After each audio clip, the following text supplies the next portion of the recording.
आती है तो उसके लिए हम लोग तैयार हैं। कल हमने आपको दिखाया था खबर कि किस तरीके से राज्य प्रशासन के द्वारा और स्वास्थ्य विभाग के द्वारा इबोला वायरस को लेकर तैयारियां शुरू कर दी गई है। प्रशासन अलर्ट मोड में है।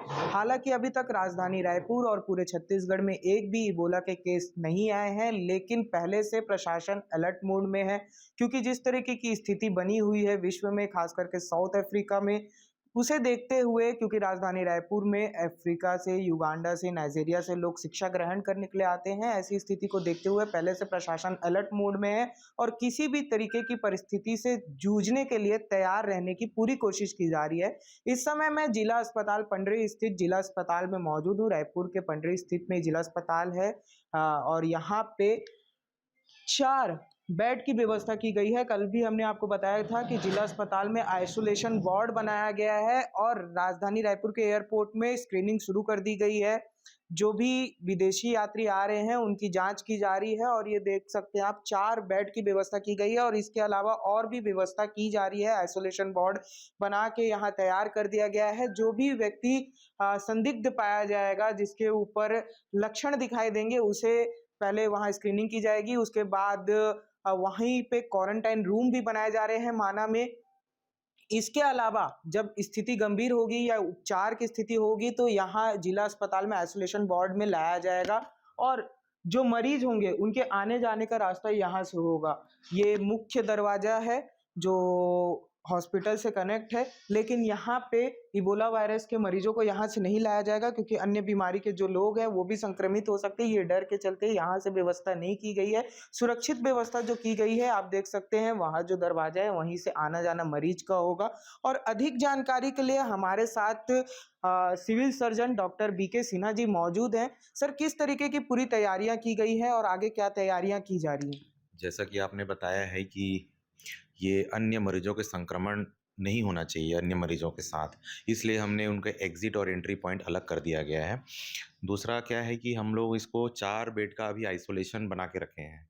फ़िलहाल जी जानकारी जो इतनी मिली है हमको, तो 4 बेड के लिए आइसोलेशन कर दिए हैं। इसके साथ-साथ हम इसके लिए एक नोडल अधिकारी नियुक्त किए हैं, एक डॉक्टर नियुक्त किए हैं और अन्य स्टाफ सपोर्टिंग स्टाफ भी किए हैं। साथ में पीपीई किट, अन्य जाँच की संबंधी लैब लैब टेक्नीशियन और उसके प्रॉपर डिस्पोज़ अप करने के लिए बायोमेडिकल वेस्ट मैनेजमेंट के लिए भी हम लोग व्यवस्था करके रखे हैं।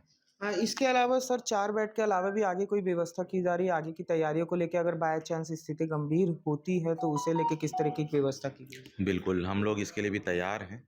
जैसे कि कोविड के समय हमारे पास अलग से बने हुए वार्ड हैं, उसको हम फिर से उसको क्लीनिंग करा के वापस जो है तैयार करके रख रहे हैं, ताकि इमरजेंसी की सिचुएशन आती है तो उसके लिए हम लोग तैयार हैं। सर, शुरुआती लक्षण क्या रहेंगे इबोला वायरस के?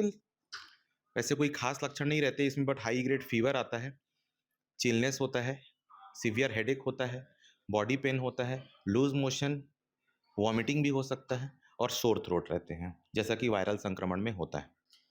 अगर एयरपोर्ट में कोई व्यक्ति संदिग्ध पाया जाता है, उसके अंदर लक्षण दिखाई देते हैं, तो यहाँ तक के आने का क्या प्रोसेस रहेगा? जिला अस्पताल कौन सी कंडीशन में लाया जाएगा? कौन सा स्टेज रहेगा?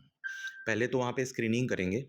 स्क्रीनिंग करने के बाद में अगर कोई लक्षण सामान्य से हैं तो उसको वहीं क्वारंटाइन कर लेंगे, और अगर किसी को लगता है कि हॉस्पिटलाइज़ होने की ज़रूरत है, उसको ज़्यादा नीड है मेडिकल सपोर्ट की, तो फिर हमारे लिए उसके लिए एम्बुलेंस है हमारे पास, उसके लिए भी डेडिकेटेड स्टाफ रखे हुए हैं। वहाँ से हम उसको सुरक्षित यहाँ लेकर आएँगे और यहाँ पे उसका ट्रीटमेंट चलेगा। ट्रीटमेंट का क्या प्रोसेस रहेगा? कब उसके तक? लिए एज़ पर रिक्वायरमेंट, देखो उसके लिए कुछ विशेष ट्रीटमेंट तो होता नहीं है, चूँकि वायरल डिज़ीज़ है, सेल्फ लिमिटिंग होता है।